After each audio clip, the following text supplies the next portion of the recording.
welcome to my YouTube channel. Jadi kali ini aku mau sedikit bahas tentang kefarmasian itu, karena di luar sana masih banyak kan orang yang nggak tahu apa itu farmasi. Terus kemarin masih banyak yang nanya apa sih sejarahnya farmasi, awal mulanya farmasi dari mana. Daripada bingung, di sini ntar aku jelasin ya, cuman aku jelasinnya detailnya aja. Jadi daripada sekarang banyak ngomong, mari kita simak. Let's go! Di sejarah kefarmasian Indonesia, pada tahun 1908, warga negara Indonesia yang tercatat asli sebagai lulusan pertama diuji di Surabaya, totalnya ada 30 orang. Juga pada tahun 1919, diuji di Semarang. Pada tahun 1958 sampai 1967, karena kapasitas devisa dan keadaan ekonomi, industri farmasi di Indonesia hanya dapat memproduksi sekitar 30% dari kapasitas produksinya. Periode Orde Baru, sebagian besar 80% kebutuhan obat nasional kita masih tergantung pada impor.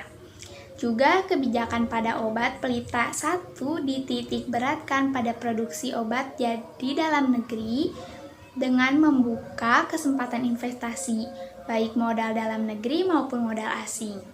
Industri farmasi di dalam negeri dapat tumbuh dengan peningkatan produksi yang sangat besar, sehingga ketergantungan akan impor dapat dikurangi. Sejarah perkembangan pendidikan farmasi di Indonesia.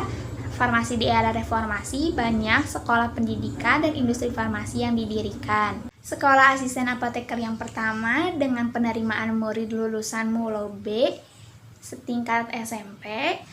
Jumlah apotek yang ada di seluruh Indonesia hanya 37.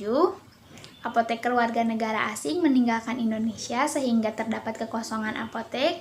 Juga pada zaman pendudukan Jepang mulai dirintis pendidikan tinggi farmasi dengan nama Yukagaku. Pendidikan tinggi farmasi, yaitu ada program diploma farmasi. Sejak 1991 telah dirintis pembukaan pendidikan tenaga farmasi ahli madya dalam bentuk program diploma atau D3 oleh Departemen Kesehatan, yaitu program studi analisis farmasi. Analisis farmasi dalam laboratorium ada obat tradisional, kosmetika, makanan minuman, bahan berbahaya, dan alat kesehatan. Lulusan pendidikan tinggi yang memenuhi standar profesi apoteker atau Standard Operating Procedure atau SOP. 9-star pharmacist, caregiver, decision maker, communicator, manager, leader, lifelong learner, teacher, researcher, dan entrepreneur.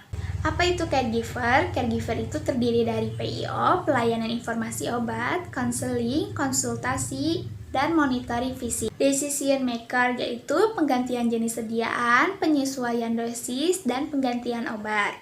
Komunikator hampir sama dengan caregiver, yaitu PIO atau pelayanan informasi obat, penyuluhan, konseling dan konsultasi obat kepada pasien, juga melakukan visit ke bangsal atau ruangan perawatan pasien. Manajer atau apa di apotek, kepala instansi farmasi rumah sakit, manajer quality control atau QC, manajer quality asuransi atau QA, juga manajer produksi. Leader of pharmacy yaitu mampu menjadi seorang pemimpin, mempunyai visi dan misi yang jelas, dapat mengambil kebijakan yang tepat. Lifelong learner yaitu up to date tentang ilmu, informasi atau ilmu kesehatan, terutama farmasi. Untuk teacher yaitu pendidik atau akademisi atau edukator yang mengajarkan para muridnya. Dan terakhir, entrepreneur yaitu mendirikan perusahaan obat kosmetik, makanan, minuman, alkes. Nah, gimana penjelasan kefarmasian yang tadi aku jelasin? Masih ada yang kurang paham? Kalau ada yang kurang paham boleh ditanyain di kolom komentar ya.